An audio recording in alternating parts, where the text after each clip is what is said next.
বিএনপির নারী নেতাকর্মীরা কিভাবে ধানের শীষের স্লোগান দেয় একবার দেখেন।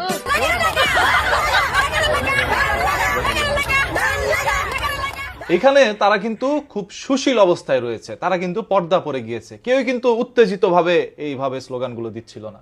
আপনারা খারাপ দৃষ্টিতে নিয়েন না, কারণ এরা আপনার আমারই মা বোন। হয়তোবা রাস্তার মধ্যে গিয়েছে, একে অপরের কথা শুনে তারা বেশি আনন্দিত হয়ে গেছিল, এই জন্য আনন্দের সাথে তারা লাগারে লাগা ধান লাগা এই স্লোগান দিচ্ছে। এখন ধান শুধু ধান মার্কায় ভোট দিলেই যে দেশের উপকার তা কিন্তু না, ধান লাগাইলে কিন্তু চাল আসে, সে চাল খেয়ে কিন্তু আমরা জীবন যাপন করি, মানে আমাদের জীবন বেঁচে থাকি আমরা। সো ধান লাগায়েন, সেটা যেখানে খুশি সেখানে লাগান, তবে ধান লাগানো এটা সবার জন্য জরুরি।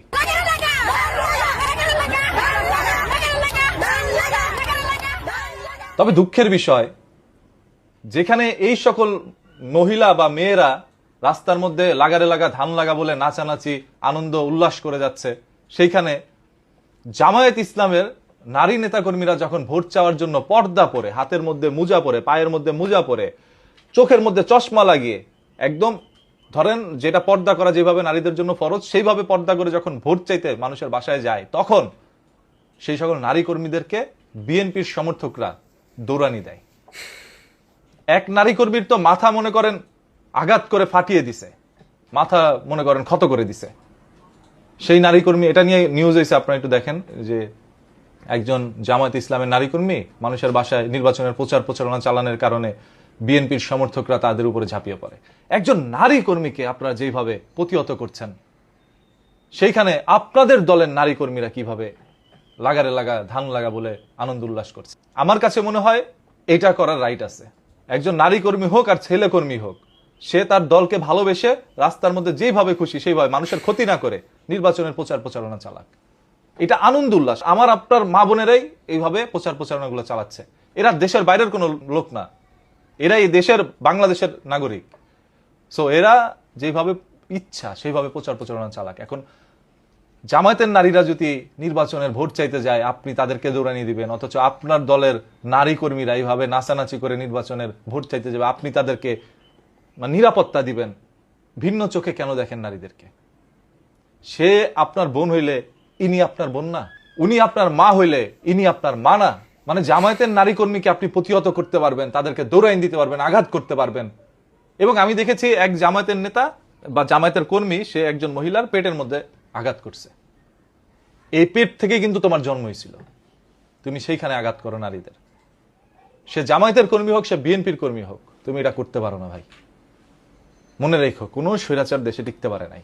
এই স্বৈরাচারী কায়দায় নির্বাচনের প্রচার প্রচারণা চালানোর সময় বাধা দেওয়া, এটা কিন্তু মানুষের ব্রেনের মধ্যে যাচ্ছে। আরে এইটাও তোমার মানতে হবে। জেনজি বা নতুন প্রজন্ম, তারা স্মার্টফোন ইউজ করে, তাদের হাতে ইন্টারনেট থাকে, পুরো বিশ্ব তারা দেখতে পারে, নিমিষের মধ্যে সার্চ করে এক একটা জিনিস তারা বের করে ফেলে। সেই প্রজন্মের কাছে যেখানে ফেসবুক, ইউটিউব, সোশ্যাল মিডিয়া আছে, যেখান থেকে সকল তথ্য তারা পায়, তুমি সেই সোশ্যাল মিডিয়া ইউজ করে এই ধরনের ভিডিওগুলো আপলোড করো গর্বের সাথে, যে দেখো একজন জামায়াতের নারীকে আজকে প্রতিহত করলাম, তাকে আঘাত করলাম। সুপুরুষ হয়ে গেছো না?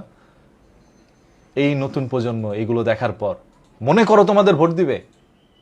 নিজের ভোট নিজে নষ্ট করতেছো। তারেক রহমান দেশে আসার পর থেকে চেয়েছিল দলটাকে সুন্দর করে সাজানোর জন্য, তবে কে শোনে কার কথা?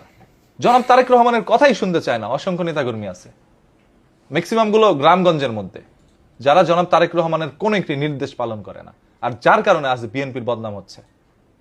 দলের লিডারের কথা শুনে যদি নেতাকর্মীরা কাজ করত, তাহলে অবশ্যই সেই দলে গিয়ে যাইত। আপনি কোন দল করেন যেই দলের লিডারের কথাই আপনি মানেন না? এইখানে নারীরা লাগারে লাগা ধান লাগা বলে রাস্তার মধ্যে আনন্দ উল্লাস করছে, লাফালাফি করছে, সেইগুলোর পক্ষে আপনি কথা বলছেন, নিরাপত্তা দিচ্ছেন। অন্যদিকে জামায়াতের একজন মহিলা, সে ধরেন একদম পর্দাশীল অবস্থায় আসছে, তারপর আপনি তাকে দৌড়াইন দেন, তাকে আঘাত করেন। একজন নারীকে একা পেয়ে আঘাত করে দিলেন, মজা পাইলেন। আমি চাই না এই দেশে আওয়ামী লীগের মতো অবস্থা অন্য কোনো দলের হোক। আপনি বিএনপির নেতাকর্মী, আপনি বিএনপির সদস্য, আপনি জামাতের সদস্য, আপনারা মিলেমিশেই কিন্তু এই দেশটাকে নতুন করে স্বাধীন করছেন। এই দেশে আপনাদের ভূমিকা রয়েছে। 17 বছর আপনারা অনেক ধরনের অন্যায় নিপীড়নের শিকার হয়েছেন, নিজের চোখে দেখেছি। সো কখনোই বলবো না যে বিএনপি নির্যাতিত হয় নাই। আপনারা নির্যাতিত হয়েছেন ভাই। আপনারা ক্ষমতায় আসেন, মানুষকে ভালোবেসে ভালোবাসা দেখিয়ে ক্ষমতায় আসেন, এমন কিছু দেখান যে আপনাদের কাছ থেকে নতুন প্রজন্ম কিছু শিখবে। ঘৃণার পাত্র হয়েন না। ঘৃণা ইনকাম করা খুব সহজ, তবে ভালোবাসা কামানো অনেক কঠিন। ভালোবাসা অর্জন করুন, যে ভালোবাসা আপনাদেরকে বলবে আমি বিএনপিকে চাই, বিএনপি দেশের সরকার হোক, বিএনপি ক্ষমতায় আসুক, জনগণ যেন এই কথা বলে, এমন কাজ করেন। ধরেন জামাত 10টা ভুল করছে, জামাত তো আপনাদের চাইতে ছোট দল, এটা মানতে হবে।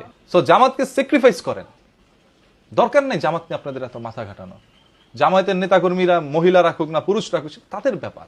যদি তারা কোনো অন্যায় করে থাকে, শরিয়া আইনের বিরোধী কোনো কাজ করে থাকে, তাহলে আল্লাহ আছে, আল্লাহ বিচার করবে, আল্লাহর উপরে ছেড়ে দেন। জান্নাত জাহান্নামের টিকিট তো দুই দলেই বিক্রি করতে আসছিলেন, সো কেউ তো আর জান্নাতে যাইতে পারে না ওই টিকিট কিনা। আমি আপনাদেরকে বোঝানোর জন্য এই কথাগুলো বললাম। আমি বিএনপিকে ভালোবাসি, ভালোবাসার জায়গা থেকে এই কথাগুলো বলেছি। সো আপনারা যে ভুলগুলো আছে এগুলো শুধরিয়ে ফেলেন, যাতে করে মানুষ আপনাদেরকে আনন্দের সাথে ভোট দিয়ে নির্বাচিত করে।